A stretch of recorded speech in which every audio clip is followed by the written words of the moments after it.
मेरी कॉपी। तो बेटा अभी हम लोग पढ़ रहे थे क्या, शून्य और एक का क्या पढ़ रहे थे, तत्मशक पढ़ रहे थे। अब हम लोग पढ़ेंगे परमेय संख्या का प्रतिलोम। क्या प्रतिलोम। कोई भी परमेय संख्या या कोई भी पूर्णांक है उसका प्रतिलोम कैसे निकालेंगे, ठीक है ना। तो पहला है किसी परमेय संख्या का योगात्मक प्रतिलोम। क्या योगात्मक।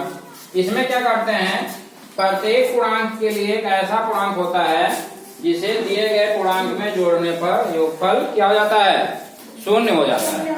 जैसे कहने का मतलब मेरा यह है, अगर कोई पूर्णांक -12 है, क्या है -12 है, तो इसका योगात्मक प्रतिलोम क्या होगा, कैसे ये शून्य हो जाएगा। -12 है तो इसका योगात्मक प्रतिलोम शून्य कैसे होगा।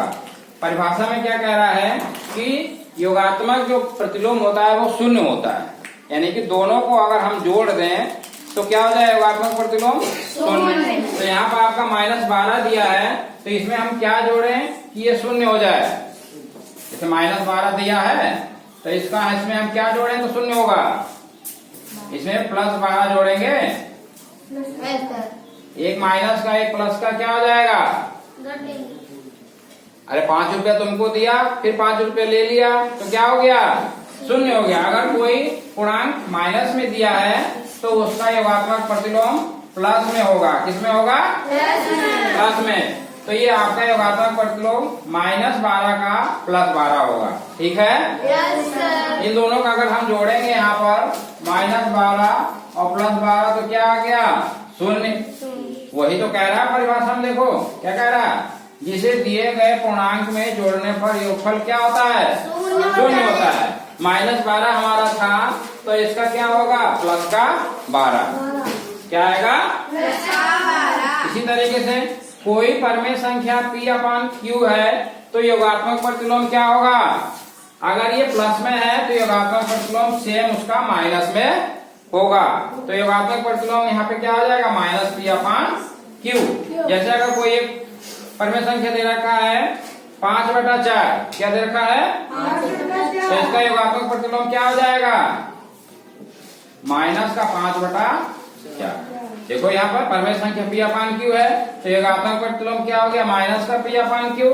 तो ये आपको परमेय संख्या दे रखा है प्लस में तो इसका योगात्मक प्रतिलोम क्या हो जाएगा, माइनस में। अगर माइनस में दे रखा है तो क्या हो जाएगा, जस्ट उसका उल्टा प्लस में।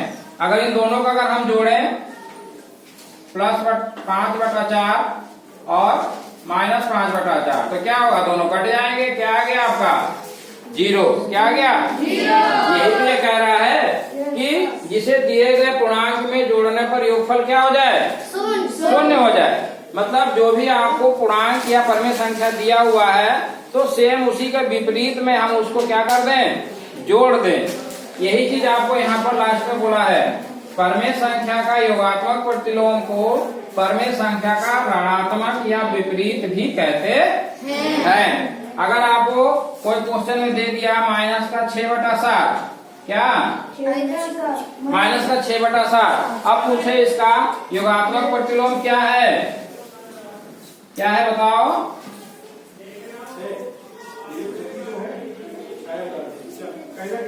योगात्मक प्रतिलोम क्या होगा, इसका योगात्मक प्रतिलोम 6/7। Very good. क्या होगा, 6/7 ये आंसर आएगा, यानी जस्ट उसका विपरीत। क्या होगा, इसका विपरीत। समझ गए, कक्षा 6 में। Thank you.